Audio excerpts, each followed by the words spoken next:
Folks, Bobo here. So as I coast out of the recording studio this morning, I want to talk with you a little bit about a fantasy of mine. So I grew up in the Air Force as a military brat, from one installation to another. I began in Selfridge Air Force Base in Michigan in 1951 or 50, somewhere like that. And then from there we went over to Lebanon, Oregon, while my dad went to Okinawa. Now, Dad went over to Okinawa in 52, but there was no housing for military families at that time. We had to wait about a year, and then we went over. And then from Okinawa, we went to Tucson. From Tucson, we went to Ramey Air Force Base, Puerto Rico, and then up to Westover. And from Westover over to Chambly Air Force Base in France. And then I finished my military brat service at Wiesbaden in 1964. I'm going to try to get rid of this croak. Okay, excuse me. Over my Air Force career, I had the opportunity to fly into Kadena when I was flying C-141s. And then later I went down to Tucson, and here in 2015, I visited Ramey. And then I've been back to Westover. And lastly, I took a trip in 1998 to Europe to search family roots, and I stopped by Chambly, France, and Wiesbaden. Okay. When I got to Kadena, I stood out in front of that house. I just stood there, 1811 Sturley Heights, and I just stayed there and looked at that house. And the memories that flooded back, they were so warm. They just washed over me. They were so cool. Memories of our two maids, Yoshiko and Naiko.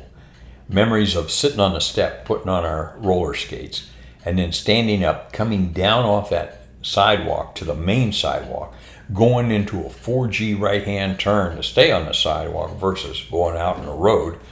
Oh, the fun we had. And then as I stood there, I looked up to this sidewalk from the porch to the main sidewalk. I don't think it was but an 8-inch drop. But to a 5-6-year-old kid, that was like a Norwegian ski lift. Then I went back to the house at Davis Mountain that we lived in. And that was right across the street, virtually, from the boneyard. And we would go out in that boneyard and play for hours on those airplanes. And today they put a fence around the damn thing. You can't hardly get in there anymore without a guided tour. But I stood there at that fence around where our old house used to sit. They were tearing it down and rebuilding base housing. And I just sat there and you sometimes wonder, I wonder if I was really ever here.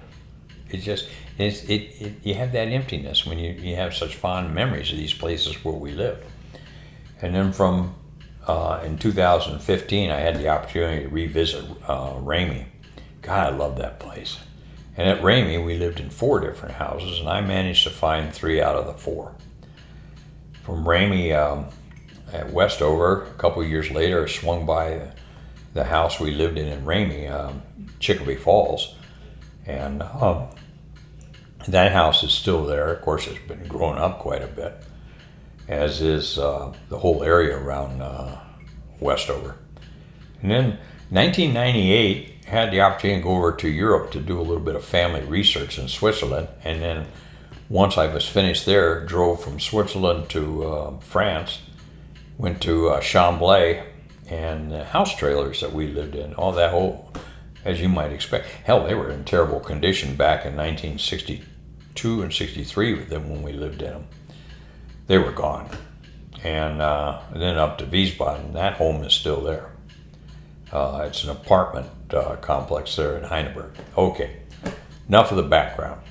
There is a word you find in the brat community. It's called Hiraeth. It's a word of Welsh origin that's very hard to translate to the English language. But essentially what it is, it's a nostalgia, a longing for a place that once was or may not have been, for people that you once knew or maybe you didn't know. And you kind of get the feeling of that. And a lot of brats know this feeling. I just gave you an example of places I lived that I went back and they're gone. You wonder, were they ever really there? Yeah, they were. And people that you used to play with. I could name off some people from Ramey. Played with them every day. And I had the opportunity to call one of them one time at MacDill Air Force Base, and I got hold of him. I was so excited to talk to him. And he couldn't remember me. So you sit there and you think, I wonder if he really ever was. Yeah, he was. So I began to think, we have several military installations that have been closed or shut down for one reason after another all around the United States. What if we could find some billionaire that was looking for a neat project? Are you listening, Elon? And would be willing to recreate military installations like we grew up on. Yeah, it would take a few nickels to get the infrastructure up and running, but I've got some thoughts on that idea. You could have these installations run by former vets looking for work, looking for a job. You have security forces, seeds and weeds services, all kinds of folks, and I know they're out there. And you have homeless vets today. We could provide homes for them in the barracks, and yet they have a job to go do. In many cases, a lot of times, the jobs they did while they were on active duty. So that takes care of that aspect. It'd be a win-win deal there. But just indulge me here for a moment. You drive on the base. You're met by the gate guard. He gives you directions to the housing office, and you go over there and check in, and they either give you a room or they give you a house to live in for a period of time, 3 to 5 days. You want to perhaps limit the stay. I don't know. We can iron out those details, and then get checked in and go out and explore. We all intuitively know the setup on a military installation. They're pretty much the same. You got base housing, you got the services, and then you got where the mission thing is. Okay, fine. We would have several airplanes, tanks, whatever, on sticks, and in little parks around, so we could kind of go and wander around. I used to take my granddaughters to the airplane petting zoo at Peterson Field out in Colorado Springs. And you just stand there and talk to your kids or your grandkids about the airplanes you flew, the tanks you drove, whatever. You get the idea, hopefully. Yeah, over there you might see the commissary and of course the base exchange. So you could do a little bit of shopping, barber shop, those kind of facilities. Then there'd be the base theater. So come around 4:30, 5 o'clock, let's call it 5 o'clock. All of a sudden traffic on base comes to a stop. 5 o'clock is retreat. And we come to a stop, or if you're walking, you come to a stop and you face the flag. And as the flag's lowered, you put your hand over your heart and take your hat off. And so take a moment and reflect. And once the flag is lowered and folded, then we're on our way. Where are we going for dinner? One of the 3 clubs, the Airmen's Club, the NCO Club, or the Officers Club. Yeah, you can go in any of them, I don't care. And so you can go in there, have a nice meal, and then after dinner, what do you think? Take in a movie? Sure, why not? So you head over to base theater. Sign in, get your tickets, walk in, got your popcorn, sit down, and as the lights go out, the Star Spangled Banner comes on. You stand up. You know, once I got out of the Air Force and stopped going to movies on base, once I stopped going to movies on base, every time they turned the lights off at Cinemax or whatever the heck Cinemark, whatever it is, I'd stand up for a while, and then I'd feel like an idiot. Oh yeah, I got to go pee or something like that. I just don't. Okay, it happens. So then, after the movies are, you make your way back to your quarters, and just as you're about to settle in, what do we hear? Taps, saying goodnight to everybody. Now, when we had our RV a few years ago, we stayed at Charleston Air Force Base. That was cool because that RV park is right off the runway. It's a shared runway, I think, with civil and commercial, or civil and military. The C-17s hardly make, at least in my thinking, they don't make hardly any noise at all. So I hear them coming and going, and the airliners make a little bit more noise. But when you grow up on a base like Ramey or Davis-Monthan, those jet engines off B-47s and B-52s make a hell of a lot more racket than those Gurley man engines off of C-17s and airliners. Okay, don't want to stray too far that way. But the most fun part was the next morning about 6 o'clock when you had reveille. Holy crap, Carolyn, come up out of that bunk like that. That was fun to watch. So anyway, you get the idea. We could go back and yeah, theme parks with all those thick, slick rides are good. Six Flags over Rhode Island or wherever the hell, they're fine. But what I would like to do is perhaps have the opportunity to revisit a military installation. As I've said, there is something to this. I think the brats watching this will understand or will certainly recognize. I've lived in a lot of wonderful homes since I've been out of the service.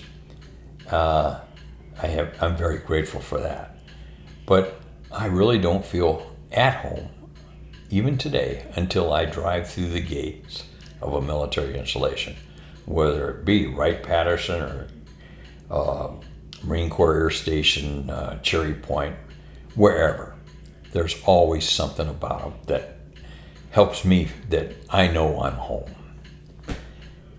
I would also like to have on my installation, I think we'll call it Schmuckenfuss Airfield. That's as good as any. Anyway, we'll have a parade field.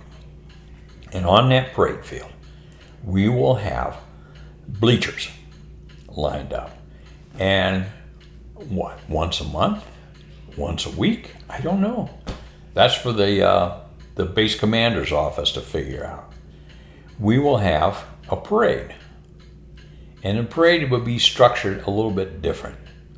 In this parade, we'll have a band out there, and it'd be the base band, the Schmuckenfuss Air Force Base Marching Band, whatever it is. Okay. And what we'll do is we'll put our parents in the stands. Okay, the veterans and so forth. We'll put those people in the stands. And all the brats will assemble at one end of the parade field. Now, military brats, I'm paraphrasing from Pat Conway's introduction to Military Brats, Legacies Inside the Fortress, Childhood Legacies in Child. Boy, I'm really butchering this, but you get the idea. Legacies of Childhood Inside the Fortress by Mary Ellen Edwards Worst. Okay, we will assemble at one end of the parade field, and when it comes time, we'll line up and then march down the parade field, and at that time, parents and veterans will stand up and recognize their kids for their service to this nation with salutes and applause. I think that would be just so cool, and it would be a little bit of a twist on things. I've always wanted to do that somewhere, have a high school auditorium, and in a high school have it flooded with veterans in the stands, and then have the kids walk in with flags and so forth. But again, my mind wanders, it just races. So you kind of get the idea of a theme park for military brats. Just one way of recognizing their service, our service, to this great nation of ours. Maybe someday Elon will see this and think, okay, I've shot enough stuff up into space, and We have enough cars. Why don't we take a look at doing something like this? That being said, this is Bobo. Thank you for indulging me in my old age. And now I'm off to find the jar of Prevagen so I can tell you a few more stories. Thanks for tuning in. Bobo, base gear, stop.